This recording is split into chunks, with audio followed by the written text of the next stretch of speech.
تحریک لبیک کے متعلق ایک بری خبر ہے اور دوسری خبر نیوز ہے۔ پہلے تو تحریک لبیک کے لیے بری خبر یہ ہے کہ رمضان المبارک کے اندر بھی سعد حسین رضوی صاحب کا کوئی پتہ نہیں چلا، اور جتنے بھی قائدین تھے کسی کا پتہ نہیں چلا، وہ سب غائب ہیں، یعنی ایجنسیوں کی تعویل میں ہیں۔ لیکن دوسری طرف ہم سوچتے ہیں اور اچھی خبر آپ کو یہ دیتے ہیں کہ جس پارٹی کے پاس یعنی وہ طاقت ہوتی ہے، جب وہ میدان میں نکلتی ہے تو سب سے پہلے وہ پارٹی سوچتی ہے کہ ہم جب میدان میں نکلتے ہیں تو ہمارا پہلا سٹیپ کون سا ہوگا، دوسرا سٹیپ کون سا ہوگا، تیسرا سٹیپ کون سا ہوگا۔ اگر ہم میدان میں نکل گئے تو کیا ہمیں مارے جائیں گے یا ہمارے مطالبات پورے کیے جائیں گے۔ تو یہ سب جو ہیں ایک پارٹی کے اندر ہوتی ہے، جس طرح آپ نے دیکھا ہے پی ٹی آئی کے اندر، باقی جو پارٹی ہے ان کے اندر بھی یہ چیز پائی جاتی ہے۔ لیکن اب تحریک لبیک نے تو یہ سوچ لیا کہ ہم نے مریدکے میں جانا ہے، اور مریدکے کے بعد کیا ہونا ہے اس کا بھی تو سوچا ہوگا۔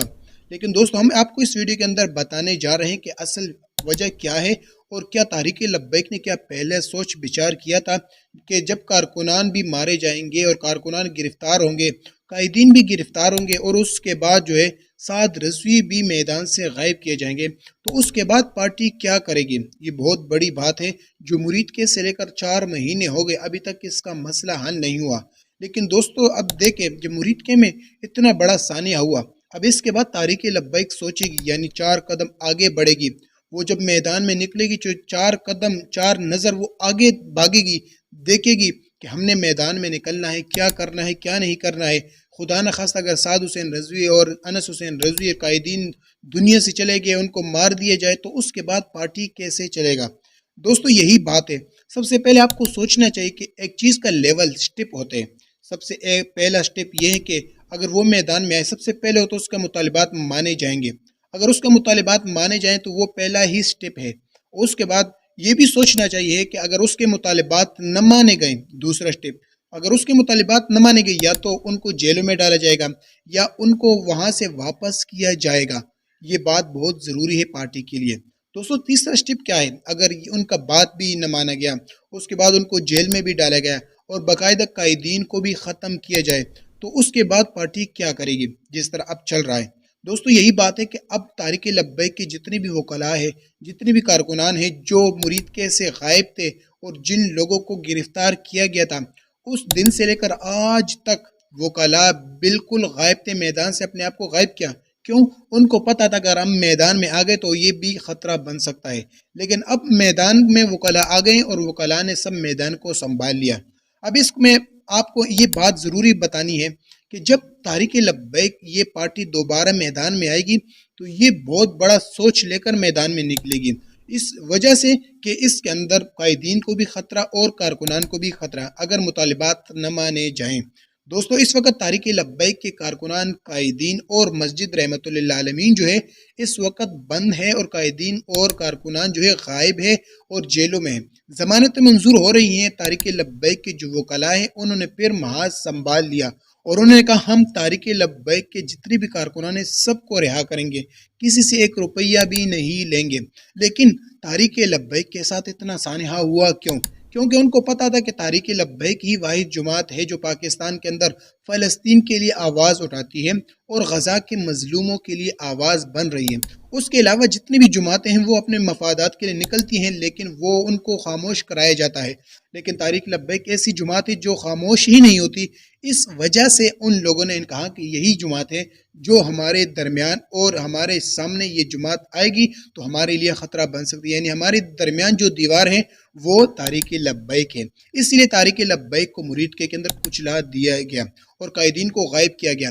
لیکن دوستو یاد رکھیے، تحریک لبیک جب میدان میں نکلی اس نے یہ سوچا ہوگا کہ ہمارے مطالبات مانے جائیں گے، اگر مطالبات نہ مانے گئے تو ہمیں جیلوں میں ڈالا جائے گا یا ہمیں روک دیا جائے گا اور ہمیں جو ہے واپس کر دیا جائے گا۔ لیکن مریدکے میں ایسا کچھ نہیں ہوا، بلکہ حکومت نے اور باقاعدہ بڑے طاقتوں نے ان کو بلایا، وہاں منگوایا اور اس کے بعد اسی طاقت کے ساتھ ان کو کچلا دیا گیا۔ اور آج تک تحریک لبیک جو سوچ لے کر آئی تھی، یعنی میں سوچ رہا تھا اگر یہ تحریک لبیک اتنا بڑا سوچ اس سے پہلے لے کر آتی تو یہ بہت بڑا ہو جاتا ہے، لیکن ان کو کیا پتا کہ اتنا بڑا ظلم ہوگا، وہ بھی ملک پاکستان کے اندر۔ اور اسی وجہ سے تحریک لبیک پھر جب بھی میدان میں آئے گی، جب بھی کوئی ریلی دھرنا نکالے گا تو سب سے پہلے وہ اپنے آپ کو مضبوط کرے گا، اور وہ باقاعدہ جس طرح تحریک لبیک کا مرکز یعنی ٹی ایل پی کا جو مرکز رحمت اللہ عالمین مسجد لاہور میں، اس طرح تحریک لبیک باقاعدہ ہر صوبے میں ہر شہر میں ایک مرکز بنائے گا۔